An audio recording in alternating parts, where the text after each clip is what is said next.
Hi guys, welcome to the Trading Paint Podcast. I'm Jarrett. This is our first episode without Nick in the chair.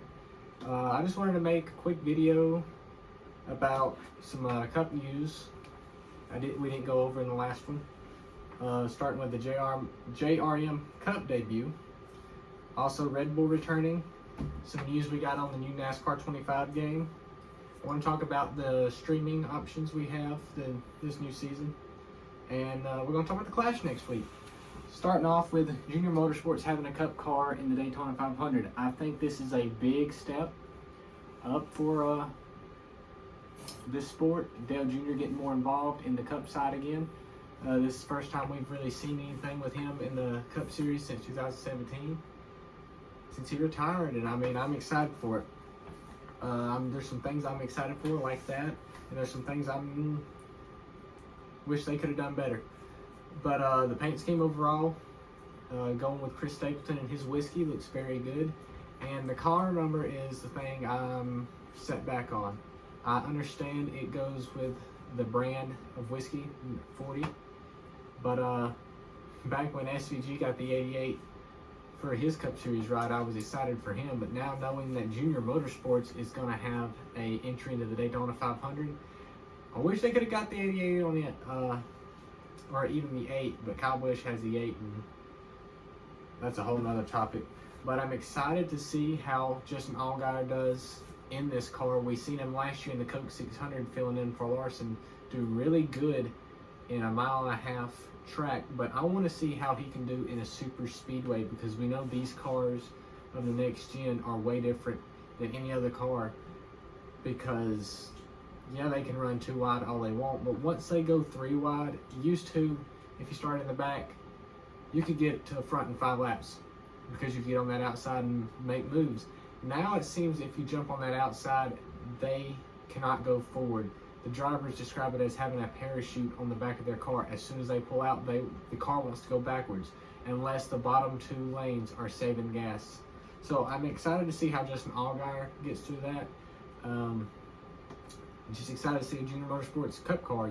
This could lead to something different in the future. It's crazy exciting. So next, this was going to be short. Red Bull is returning to NASCAR for the first time in a long time with SVG. Speaking of SVG, and they'll be on his 88 car and the 87 car for Trackhouse Racing, and that's pretty much it. Just announcing Red Bull's back. We got that announcement in a good little clip 2 days ago where it showed SVG and I forget the driver's name, standing there waiting on some tires with tires coming down with guys on parachutes and then putting it on the cars for them. So that was pretty cool.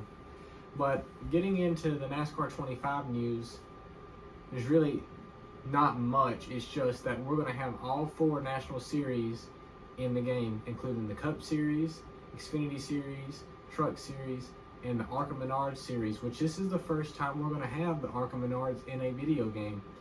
I'm excited for it. It's going to be pretty cool. Getting produced by iRacing, so that's new.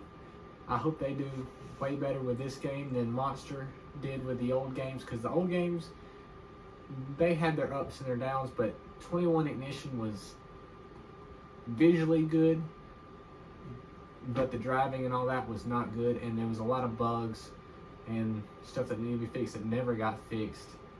So I'm excited for this one getting put out by iRacing.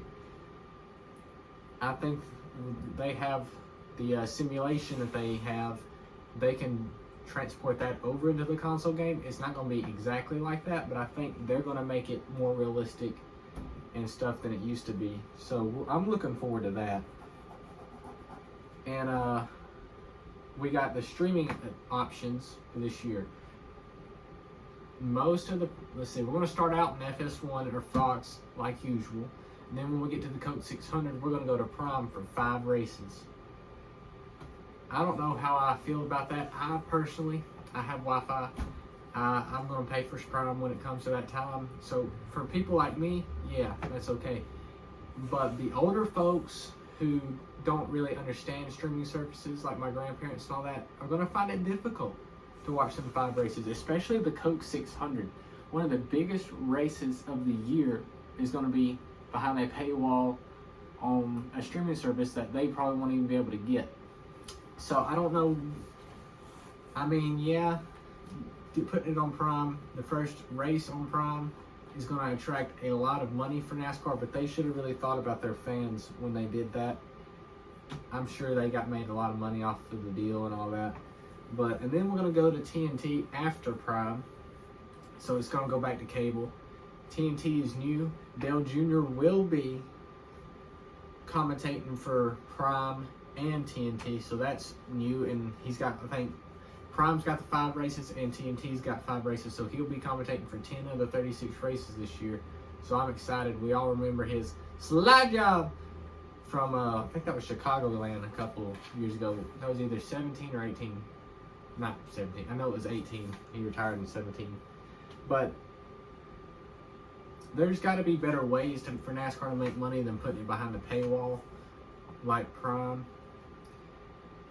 We'll see how it goes. We'll see what the ratings say, but I feel like the older generation of people are going to have a hard time getting that. So we'll see.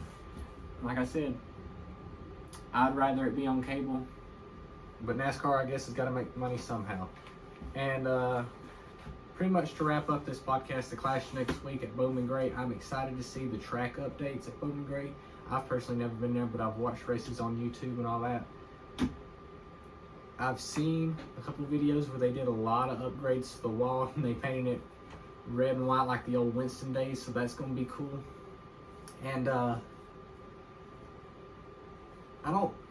wish they would honestly go back to the Clash to Daytona or somewhere like that, maybe even Bristol.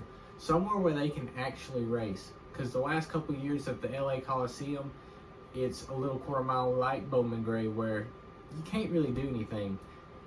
They're just going in circles in a conveyor belt.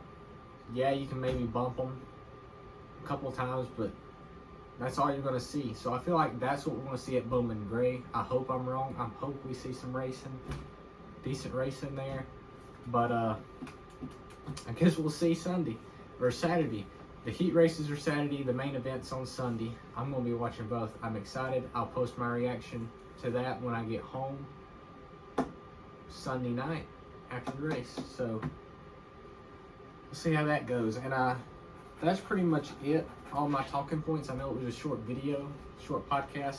But I also want to announce that we are now on Spotify under Trading Paint. So that's exciting.